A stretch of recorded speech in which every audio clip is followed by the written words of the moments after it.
Matt. I'm Kerry. We are the Stagmer brothers of Baltimore Knife and Sword. We're going to be building some of your favorite weapons, and some weapons that you've never seen before. This is Man-at-Arms, Reforged. The most requested build at this point by far is Dracule Mihawk Yoru, which is known as the strongest sword in the world.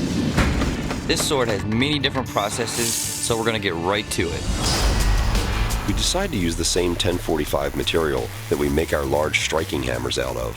John welds a handle onto this so that it's much easier for us to move in and out of the forge and on the presses and hammers. To begin breaking this giant piece of steel down, we first move to the hydraulic press. Go. Stop. Go. We repeat this process several times before moving on to the power hammer.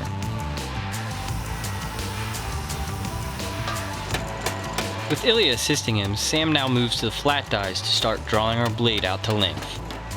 He then moves to the profile and then removes the blade for one last heat to start refining the point to its final shape.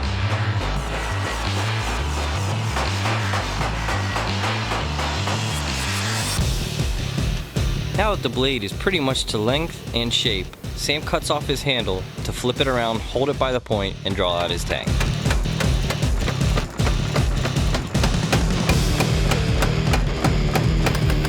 In order to save me a whole lot of time while grinding this massive blade, Sam does some beveling with a hand hammer. I cut down a large block of pure graphite, set it up and turn it on the lathe. So what I'm doing here is I'm cutting some solid graphite. I'm going to make a mold that we can press the glass for the pommel on the sword into.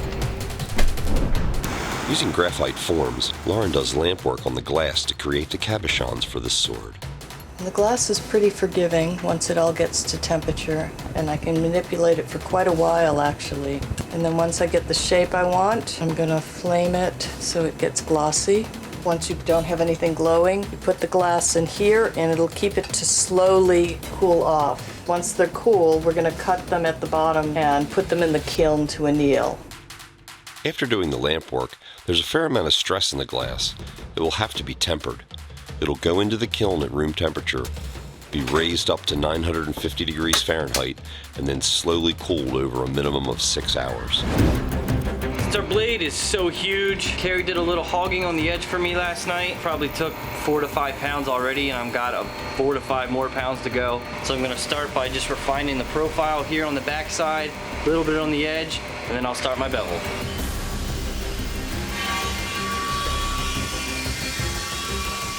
After defining the bevels, I now move on to sanding the flats. Matt always seems to make this look easy, but grinding this huge blade took over 8 hours of work and a whole bucket of sweat.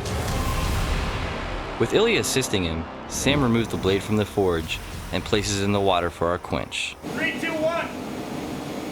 Although Tim 45 is a water quenching steel and makes it a little safer, it's still a huge risk, and no one at this shop has quenched a blade with this much mass or length before into straight water. We remove the blade from the water. No ping or ting sounds, that means we have no cracks. We didn't hear any pings or pops, so it looks like this blade survived the quench. We're going to temper the Mihawk sword in our regular hot oil bath. In this case, the sword's actually too long, so after it's been at temperature for a while, we're going to flip it over onto the opposite side and allow the heat to crawl up.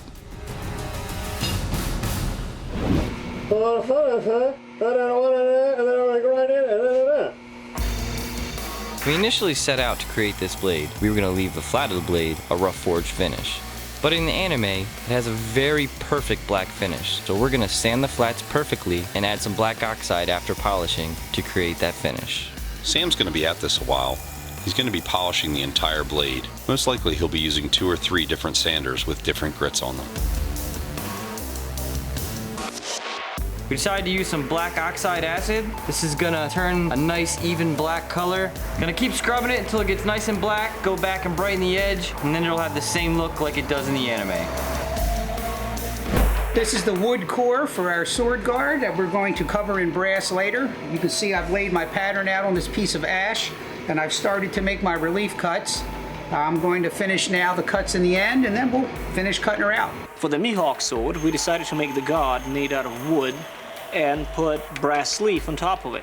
The construction of a hollow guard made out of wood can be traced to Mongol sabers of the 9th to 12th century. Thusly, I don't think it is inappropriate to make a huge guard that is unliftable if it were solid, out of wood, covered with brass. Ilya begins to cover the cross with brass. He'll be turning an edge and then using brass tacks to nail everything down. We drew on some design work onto the main guard. Using a chisel and a hammer, Ilya embosses that design into the metal. First, I use a liner and trace the sketched out design. The liner sets up and captures the material, then I work from the back, giving the material some height, and then work back from the front to give it more depth. I continue to attach the overlays using small brass nails. It takes close to 100 of these nails to hold the overlays down. Using a chisel onto the fly press, I lay in some design work on the langettes that run down the blade. Since we made the langettes out of steel, I have to get them looking like the brass guard. So I heat them up in the forge, move to the anvil, and use a wire wheel to cover them in brass. I take a large piece of 360 brass and drill through the center. I tap this so that I can affix it to the sword. I then begin to cut the piece so that I can put the glass pommel in place. I place a locating flange on top of the Mihawk guard. This will be welded to the core that goes down and holds the langettes, and then be nailed in the top. On a massive blade like this, it's actually difficult to figure out how things are going to go until you actually assemble it. I was a little concerned that everything would be out of whack, but we got it just right. I think we did the greatest swordsman in the world justice by creating this sword. Can't wait to see Sam try to swing it in the demos.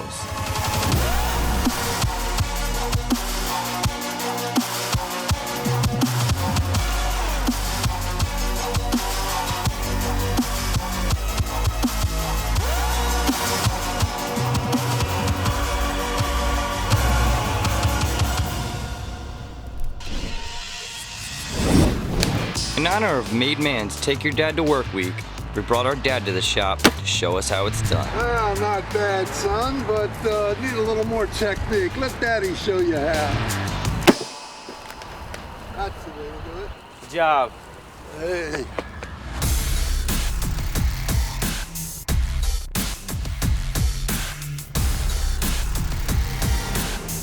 Action!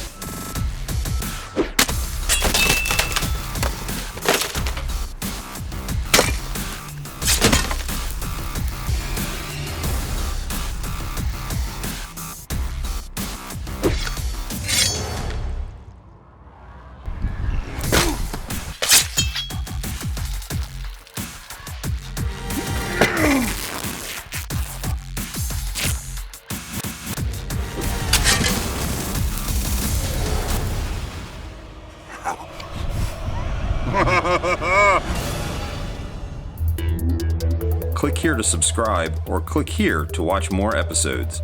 Thanks for watching Man-at-Arms Reforged. We need to know what you want the guys to build, so tell us in the comments below what weapons you want to see next.